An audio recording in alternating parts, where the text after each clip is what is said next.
ಯಾವ ಥರ? ಹೇಳ್ತೀನಿ. ನೀನು ಭೈರವಿ ಅವ್ರ ಅಣ್ಣ ಮೋಹನ್ನ ಅರೆಸ್ಟ್ ಮಾಡು. ಯಾವ ಗ್ರೌಂಡ್ಸ್ ಮೇಲೆ? ಸಿಂಗರ್ಸ್ ಕೊಲೆ ಆರೋಪದ ಮೇಲೆ.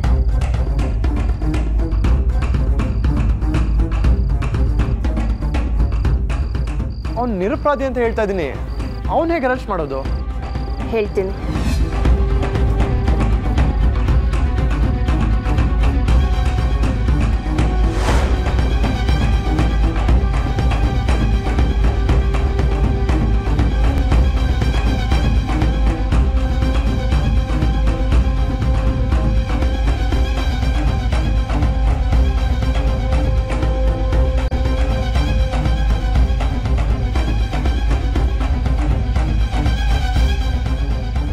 ಸೊ ಇದು ನಾವೇ ತೋಡ್ತಿರೋ ಗುಂಡಿ?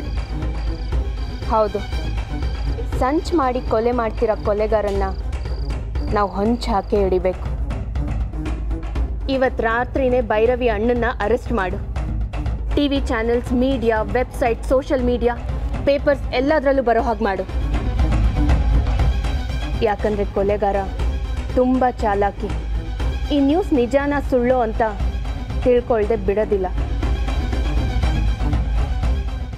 ಅವನು ಖಂಡಿತ ಡೆಂಟಲ್ ಕಾಲೇಜ್ಗೆ ಹೋಗ್ತಾನೆ. ಭೈರವಿ ಅವ್ರ ಅಣ್ಣ ಯಾವ ಬ್ಯಾಚು ಅಂತ ತಿಳ್ಕೊಳ್ಳೋಕ್ಕೆ ಟ್ರೈ ಮಾಡ್ತಾನೆ. ಸೊ ಅಲ್ಲೇ ಅವನಿಗೋಸ್ಕರ ಕಾದಿದ್ದು ನಮ್ಮ ಸ್ಟೇಷನ್ಗೆ ವೆಲ್ಕಮ್ ಮಾಡ್ಕೊಂಡು ಕರ್ಕೊಂಡು ಹೋಗ್ಬೇಕು ಅಲ್ವಾ? ಕರೆಕ್ಟ್. ಯಾವ ಡೆಂಟಲ್ ಕಾಲೇಜ್ಗೆ ಹೋಗಿ ಮಾಹಿತಿ ಕಲೆಕ್ಟ್ ಮಾಡ್ಕೊಳ್ಳೋಕೆ ಟ್ರೈ ಮಾಡ್ತಾರೋ ಅವನೇ ನಿಜವಾದ ಅಪರಾಧಿ. ಎಲ್ಲ ಅರ್ಥ ಆಯ್ತಕ್ಕ. ಆದರೆ ಇದನ್ನ ಎಕ್ಸಿಕ್ಯೂಟ್ ಮಾಡೋದು ತುಂಬ ಕಷ್ಟ. ನಮ್ಮ ಬಾಸು ಅವನ್ನ ಅರೆಸ್ಟ್ ಮಾಡೋದಕ್ಕೆ ಪರ್ಮಿಷನ್ ಕೊಡೋದು ಚಾನ್ಸೇ ಇಲ್ಲ. ಭೈರವಿ ಅವ್ರ ಅಣ್ಣನ ಒಪ್ಪಿಗೆ ಮೇಲೆ ಅವ್ರನ್ನ ಅರೆಸ್ಟ್ ಮಾಡ್ತಿರೋದು ಅಂತ ಹೇಳು. ಸೊ ನಾನು ಭೈರವಿ ಅವ್ರ ಅಣ್ಣನೂ ಒಪ್ಪಿಸ್ಬೇಕು, ನಮ್ಮ ಬಾಸ್ನೂ ಒಪ್ಪಿಸ್ಬೇಕು. ಇದು ಆಗದಿರೋ ಕೆಲಸ. ಏನಾದರೂ ಬೇರೆ ಪ್ಲ್ಯಾನ್ ಮಾಡೋಣ.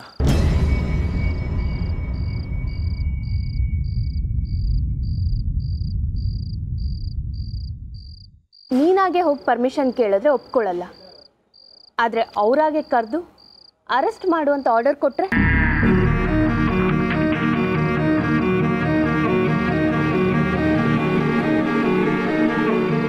ಅದೇಗೆ ಸಾಧ್ಯ?